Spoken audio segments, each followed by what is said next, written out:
Empty apartments and soaring crime, crushing taxes, and one socialist who wants to make it all worse.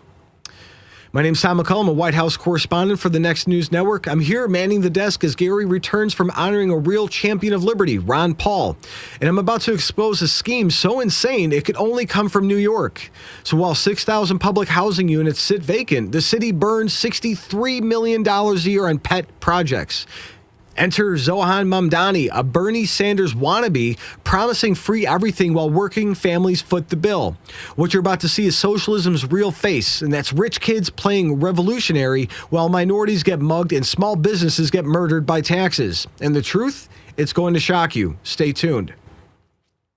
So while Zohran promises free services that working families will pay for through crushing taxes, smart New Yorkers protect what they've earned. As socialist policies destroy your city's economy, your skin's collagen economy faces its own crisis, declining 1% yearly after 40.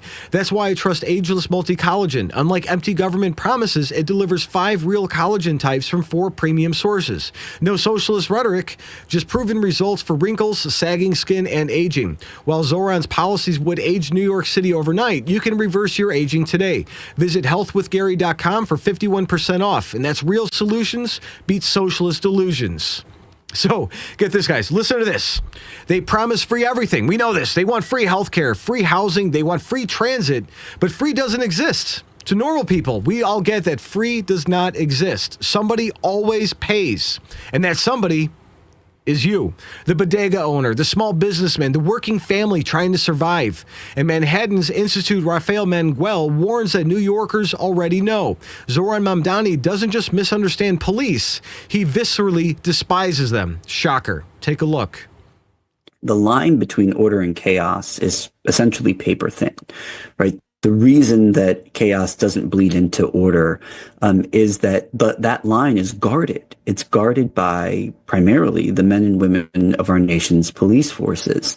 What I think scares a lot of New Yorkers about the policy positions taken by Zohran Mamdani over the years is that he has exhibited not just a sort of lack of appreciation for the men and women that stand on that line, but a sort of visceral disdain for them. So that thin paper line, that paper thin line between order and chaos, Zohran wants to erase it completely. Your safety means nothing to him. He wants political power. And watch Mamdani himself reveal his true agenda, blaming Trump and, of course, billionaires for opposing his vision of making New York City affordable. And that translates into massive tax hikes on working people to fund his socialist dreams. Take a look. I would be remiss if I did not directly address some of the news that we saw come out just a few hours ago, which is that the president of this country, Donald Trump, has been coordinating with Andrew Cuomo in direct conversation with the former governor. It is Trump billionaires who have been opposing our campaign's vision for a city that New Yorkers can afford. It is Donald Trump himself who has been directly conspiring with candidates who have decided to give up the people that they are supposed to protect in lieu of securing power through the assistance of that same administration in Washington, D.C. This should be a race about addressing the questions of who will make the city affordable, who will ensure that each and every New Yorker is safe, who will bring our city forward, not an audition for the best jester for Donald Trump and his billionaire supporters. Whatever Donald Trump seeks to do to influence the outcome of this election, I have more faith in New Yorkers themselves, who have shown, whether it be in the previous presidential election or whether it be through this primary race, that they do not want to support our current president's vision of a New York City that is ripping immigrants from their homes, that is detaining New Yorkers on the basis of political expression, that in fact what they want is someone who can stand up to an authoritarian administration and to the billionaires that gave us that administration. So this communist nutjob is a little upset because Trump billionaires oppose him? Good. They know his policies would turn New York City into Venezuela, but just with better bagels, guys. Curtis Sliwa dropped a truth bomb that exposes the whole scam. While 6,000 apartments sit empty, enough to house every homeless veteran in the city, they don't care about the veterans. But where's this money going? Brace yourself for this insanity. Take a look. There is absolutely an affordability issue for housing in New York for the average person that needs to live here. We need the affordable housing. We need police. We need firemen. They have no place to live, and they're voting on this. Everybody's got these great ideas. We've got the City of Yes. We've got 485X. Curtis, if you're mayor, what are you going to do to solve the affordability housing and give these people homes so they could afford to live in New York and make this affordable? 6,000 NYCHA apartments are empty. NYCHA, New York City Housing Authority. Bronzeville, where I've spent the last 2 weeks, has more housing developments than any other section of the city. South Bronx has them. They're all over the city. And without public housing, which came about when LaGuardia was mayor, now Adams is in charge. De Blasio, remember, knew about public housing because he was the deputy to the HUD secretary when they were friends, Andrew Cuomo, in the days of Clinton. Is 6,000 of these apartments a warehouse? How could you warehouse apartments in NYCHA? Is that a fact? Yes, I go. So as you're you know, saying that I'm in New the York project. City Housing Authority is warehousing apartments. 6,000. For what reason? Good question. I can't seem to get an answer from them. Maybe they don't know they're on the market. Well, they know. That wouldn't surprise me. The guys and gals who work in the projects, who obviously were indicted by the previous U.S. Attorney of Southern District because they were getting kickbacks, say because the apartments are not up to spec. Keyword, kickbacks. They're getting kickbacks in 6,000 empty apartments while working families can't find housing. It's criminal incompetence or deliberate sabotage. You guys decide that one. I think we know where it's at. But here's where your blood was really going to boil. While those apartments rot empty, the city's spending $63 million a year on one shelter. Not just any shelter. Watch what Fox News uncovered about this ultimate woke insanity. Take a look. But you won't believe what they're doing now. Now, you may remember the Big Apple dished out millions to launch safe injection sites for drug addicts. For example, over $700,000 went to vending machines filled with needles and condoms. And the city paid the Pakistani government $220 million to house illegal aliens at the posh Roosevelt Hotel. But now the city is unveiling its latest investment, a homeless shelter called Ace's Place, which they're calling, quote, the country's first ever city-funded shelter dedicated to serving and supporting transgender individuals experiencing homelessness. And the price tag for taxpayers? A reported $63 million per year. So let me get this straight. They're spending $63 million per year for a transgender-only shelter while families sleep in cars. This is the progressive priority. Even Curtis Sliwa, who understands young voters' frustrations, explains how socialists like Zohran exploit their anger while making their lives worse. The American dream becomes a nightmare under these policies. Take a look. No wonder why these millennials and Gen Zers are so angry, and they have a right, because we sold them a dream, the American dream. Get a good education, make $150,000 a start.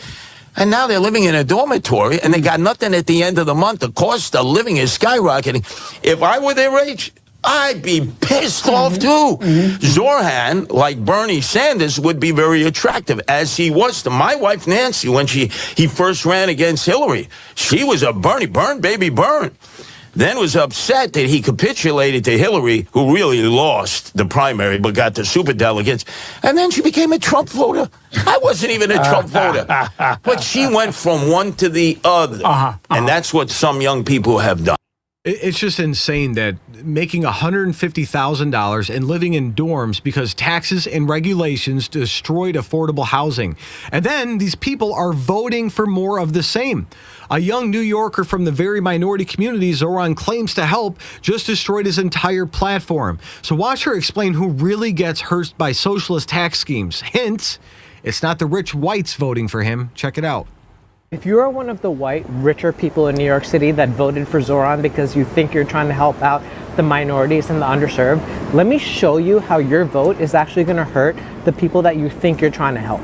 Anybody, tell me how Zohran is going to pay for free childcare, free buses, when he's going to step into office on the first day and he's going to realize actually the mayor doesn't have any power to raise money on the rich, and that was his plan to pay for all this crap to begin with. I'll tell you how he's going to pay for it. He's going to pay for it by raising property taxes, raising other taxes in any way that he can. The thing you got to understand is I'm from South Richmond Hill. People in the outer boroughs over there, they don't have these big fancy corporate tech jobs. They're not celebrities with fat salaries. The way they make their money is they own maybe a deli across the street, or they own a spice shop, or they work there. And those people are the ones that are going to absorb these higher taxes that he's going to use to generate income for his ill-conceived ideas that won't even get anybody out of poverty to begin with. His whole plan is going to only hurt middle to lower income black and brown people in New York City. If you have some big fancy fat tech job, or you're a high income earner in New York City, Zohran's policies will not affect you. It'll affect people that I grew up with, black and brown people in South Richmond Hill, where I worked in Flatbush or in Brookdale. It'll affect people where I went to high school in the Bronx. These are the people that are going to affect it. So all the rich white people that voted for him because they think that they're doing something good for minorities, you effed up. So these little communists and socialists that are running around, they don't know that the money, or they pretend like they don't understand that money doesn't come from anywhere. They come from the deli owner, the spice shop, the working families. They'll pay for rich kids' socialist experiments and class warfare at its finest, guys. While Zohran argues about Trump endorsements, Curtis Lee was on the subway where real New Yorkers face real crime. And 2 women were slashed and stabbed just this week. But Zohran's focused on politics, not on people. Take a look. Today, the mayoral candidates arguing who Trump called, didn't call, Zohran Mamdani, Eric Adams, Andrew Cuomo. Nobody cares. These are the issues here about. A woman 2 nights ago, 6:30, got stabbed on the way going up the steps here, West 23rd, C&E train. And then on Wednesday night, 11 o'clock, down on Wall Street while coming from work, another woman gets slashed. No commentary about that. I'm the only candidate in the subways talking about those issues with the passengers, because women are under siege here in New York City. So Zohran Mamdani, Eric Adams, Andrew Cuomo, those are the issues that count, not who called Trump and didn't call Trump. And he's absolutely right. Women under siege in the subways while socialist candidates play Twitter revolutionary. And that's New York City's reality under a progressive rule. And the pattern is undeniable. It's promise everything, deliver nothing, tax everybody, and then blame Trump. Can't forget, the most critical part is to blame Trump. Zohran's platform isn't progressive, it's punitive. Punishing success, rewarding failure, destroying the very communities he claims to champion. So if you guys got value from this report, tap subscribe. My final thought is coming up. So this is socialism scam in real time. Promise the poor free everything, then tax them into poverty to pay for it. Zohran Mamdani is not Robin Hood. He's the sheriff of Nottingham with pronouns. With 6,000 apartments collect dust, while $63 million funds woke vanity projects, and while women get slashed on subways, he's tweeting about billionaires.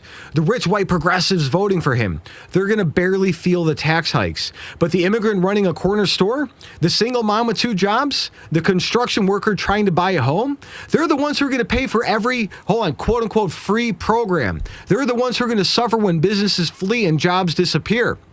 Socialism doesn't lift people up. It drags everyone down to the same miserable level, except the elite socialists. Of course, they'll be fine. So the question is Zohran evil or just stupid? Vote in the comments. Get your anti-socialist gear at shop.nextnewsnetwork.com.